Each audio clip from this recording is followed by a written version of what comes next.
North Korea, just one of the many topics Trump took on in those freewheeling press appearances yesterday. He also continued his public battle with Senate GOP leader Mitch McConnell, saying it's a disgrace that Obamacare is still in place and challenging McConnell to get to work and get it done or else. A lighter tone with Russian President Vladimir Putin. Instead of criticizing Putin for retaliating against U.S. diplomats in Russia, the president offered sarcastic thanks, saying Putin's move will cut the payroll and save a lot of money. And the president promised to declare the opioid crisis a national emergency that would increase emergency funding to address this crisis.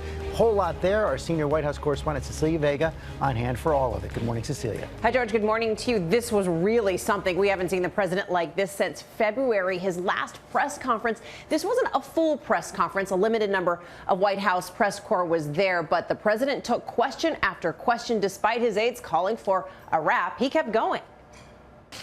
On vacation at his Bedminster Golf Club, in his most extensive exchange with reporters in months. With that, if you have any questions, yes. President Trump taking questions and raising eyebrows when he thanked Russia's Vladimir Putin for expelling more than 700 embassy workers in retaliation for new sanctions. As far as I'm concerned, I'm very thankful that he let go of a large number of people because now we have a smaller payroll.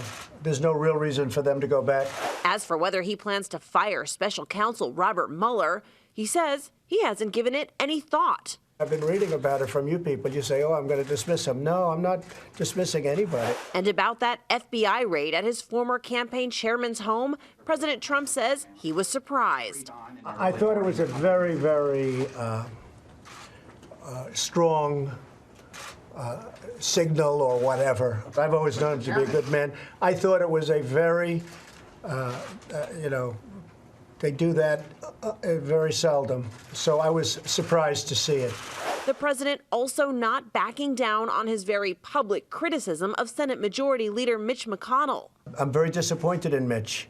Earlier this week, McConnell fired off a critique of his own. Our new president had, of course, not been in this line of work before, and I think had excessive expectations. But on the steps of his clubhouse, the president kept it going, hinting that McConnell might consider stepping down. If he doesn't get repeal and replace done, and if he doesn't get taxes done, meaning cuts and reform, and if he doesn't get a very easy one to get done, infrastructure, then you can ask me that question.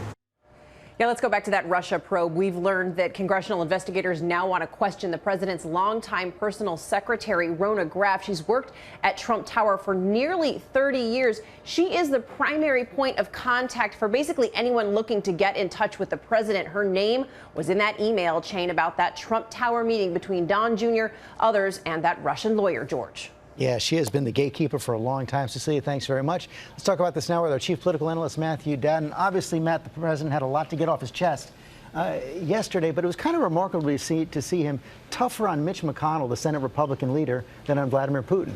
Yeah, watching that press conference yesterday, I was struck, reminded of two things. One, it's like a Dear Diary. Dear Diary, Mitch bad, Putin good. Or it was like the Queen in Snow White, right? And when she's mirror, mirror on the wall, who's the fairest of them all, and then go off on this long riff. There is no rational explanation for what Donald Trump is doing with Mitch McConnell or what he said about Vladimir Putin, basically saying better things about Vladimir Putin than he did about Mitch McConnell. But we've seen this before. There was no rational explanation for him bringing up. He needs McConnell to get his agenda through. Well, that's the problem. And even if Mitch McConnell is at fault in the course of this, if he wants to get any of this done, I don't actually understand. Is Donald Trump's on the golf course, probably at the turn getting a cheeseburger as he goes to the second nine, telling Mitch McConnell he needs to get back to work? It makes no rational sense. He was having security meetings yesterday with his whole team there as well. He does appear to resist being handled, either by the new chief of staff, General Kelly, or his own press secretary, who kept sending messages saying just one more question. He kept going.